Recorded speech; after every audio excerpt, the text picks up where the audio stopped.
നിങ്ങളോട് എനിക്ക് പറയാനുണ്ടായിരുന്ന ഏതാണ്ട് 42 വർഷക്കാലം ഞാൻ ഒരു പാർട്ടിയിൽ പ്രവർത്തിച്ച ആളാണ്.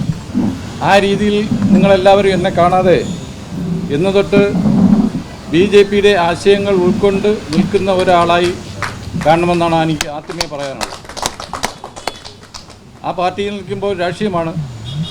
ആ രാഷ്ട്രീയത്തിൽ നിന്നുകൊണ്ട് ചെയ്യേണ്ടതായ കാര്യങ്ങളും പറയേണ്ടതായ കാര്യങ്ങളും ചെയ്തിട്ടുണ്ട്. അത് 1-ാം തീയതി 9 മണിയോടുകൂടി അവസാനിക്കുകയാണ്. ഉണ്ടാവാനുള്ള സാഹചര്യങ്ങളെല്ലാം ഞാൻ നിങ്ങളോട് 2-3 ദിവസം പറഞ്ഞതാണ്. ഇപ്പം ഞാൻ BJPയുടെ ആശയങ്ങൾ ഉൾക്കൊള്ളുന്നു, മോദിജിയുടെ ആശയങ്ങൾ ഉൾക്കൊള്ളുന്നു. അതുമായി ബന്ധപ്പെട്ട് പൂർണ്ണ തൃപ്തിയോടെയാണ് ഞാൻ BJPയിൽ ചേർന്നിട്ടുള്ളത്. ഇനിയുള്ള കാലം BJPയുമായി ബന്ധപ്പെട്ട് പ്രവർത്തനങ്ങൾ ഏറ്റെടുത്ത് പ്രവർത്തിക്കുമെന്ന് മാത്രം പറഞ്ഞുകൊണ്ട് തൽക്കാലം ഞാൻ നിർത്തുന്നില്ല. കൂടുതൽ കാര്യങ്ങൾ മറ്റ് യോഗങ്ങൾ തീരുമാനിച്ചിട്ടുണ്ട്. ഒരുപാട് കാര്യങ്ങൾ പറയാനുണ്ട്.